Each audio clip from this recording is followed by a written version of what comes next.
প্রিয় শিক্ষার্থীবৃন্দ, ইংলিশ পণ্ডিত চ্যানেল থেকে তোমরা সকলকে স্বাগতম জানাচ্ছি। আশা করি তোমরা সকলে ভালো আছো। আজকের এই ক্লাসে আমরা চ্যাপ্টার 8.3 পেজ নাম্বার 65 নিয়ে আলোচনা করব। Read the text again and ask and answer the following questions in pairs. অর্থাৎ টেক্সটটা আবার পড়তে বলছে এবং সেখান থেকে প্রশ্নগুলোর উত্তর তৈরি করতে হবে। এখানে 5টা উত্তর আছে। তো কথা না বাড়িয়ে আমরা সরাসরি আমাদের উত্তরপত্রে চলে যাচ্ছি। প্রথম কোয়েশ্চেন হচ্ছে, হোয়াট ওয়াজ বঙ্গবন্ধু's ড্রিম? বঙ্গবন্ধুর স্বপ্ন কি ছিল?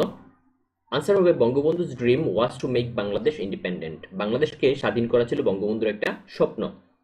তারপরে 2 নাম্বার হচ্ছে, why do people call him the father of the nation?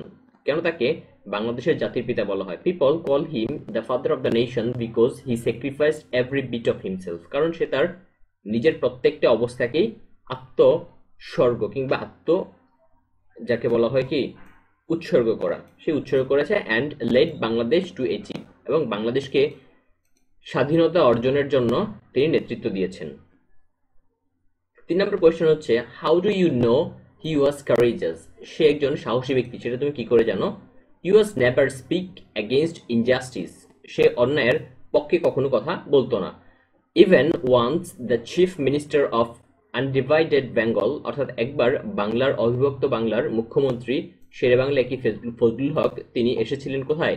Visited the school, অর্থাৎ বঙ্গবন্ধু শেখ মুজিবুর রহমান যে বিদ্যালয়ে পড়াশোনা করেন সেই বিদ্যালয়ে তিনি একবার এসেছিলেন।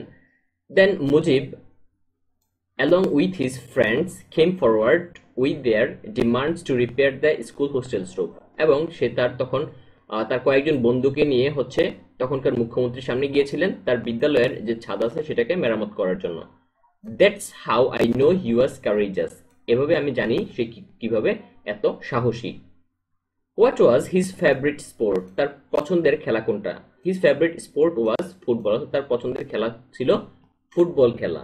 তারপর হচ্ছে 5 number, why did he read newspaper? সে কেন খবরের কাগজ পড়তো? He read newspapers to gather knowledge, অর্থাৎ সে নিউজ পেপার পড়তো জ্ঞান আহরণের জন্য। এই ছিল আজকে আমাদের টপিক। আমাদের পরবর্তী টপিক খুব শীঘ্রই আপলোড করা হবে।